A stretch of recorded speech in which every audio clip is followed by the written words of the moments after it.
வணக்கம் மக்களை, சற்றுமுன் கிடைத்த தகவல் ஒன்றை பார்க்க போகிறோம். கடைசியாக உண்மையை சொல்லப்போகும் முக்கிய செந்தில் பாலாஜி திடீர் தகவல். இந்த ஒரு தகவலை பற்றி தான் நாம் பார்க்க போகிறோம்.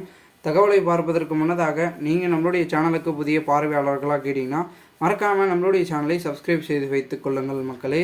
தற்பொழுதைய பொறுத்த வரைக்கும் செந்தில் பாலாஜி அவர்கள் வழக்கில் பெரும் விதத்தில் தான் இருந்து கொண்டிருக்கிறது. செந்தில் பாலாஜியின் வழக்கு இன்று தீர்ப்பும் வரப்போகிறது. ஓகேங்களா? அதாவது சட்ட விரோத பண பரிவர்த்தனை கடுப்பு சட்டத்தின் கீழ் அமலாக்கத்துறையால் கடந்த ஆண்டு ஜூன் மாதம் 14ஆம் தேதி பார்த்திங்கன்னா கைது செய்யப்பட்டு முன்னாள் அமைச்சர் என்று அழைக்கப்படும் செந்தில் பாலாஜி தற்பொழுது நீதிமன்ற காவலில் சென்னை புழல் சிறையில் பார்த்திங்கன்னா அடைக்கப்பட்டிருக்கிறார். ஆனால் இந்த வழக்கு சென்னை முதன்மை அமர்வு நீதிமன்றத்தில் நடைபெற்று வருகிறது. இந்த நிலையில் செந்தில் பாலாஜி மீதான பார்த்திங்கன்னா குற்றப்பத்திரிகையை அமலாக்கத்துறை தாக்கல் செய்து கொண்டேதான் இருந்து கொண்டிருக்கிறது. இதற்கிடையே அமலாக்கத்துறை வழக்கில் மீண்டும் தன் தரப்பு வாதிட அனுமதி கோரி செந்தில் பாலாஜி சென்னை முதன்மை அமர்வு நீதிமன்றத்தில் மனு தாக்கலும் செய்திருந்தார்கள்.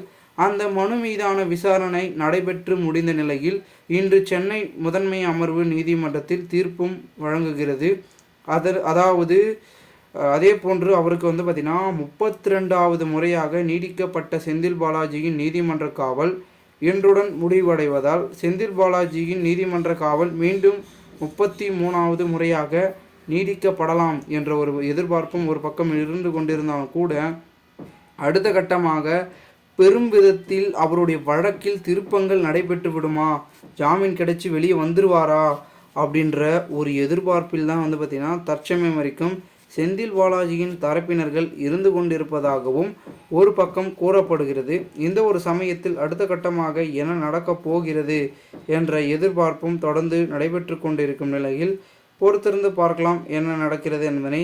மேலும் இதுபோன்று நீங்கள் அரசியல் சாதனை நிகழ்வுகளாம் தினசரி தெரிந்து கொள்ள நம்மளுடைய சேனலை சப்ஸ்கிரைப் செய்து வைத்துக் கொள்ளுங்கள். நன்றி.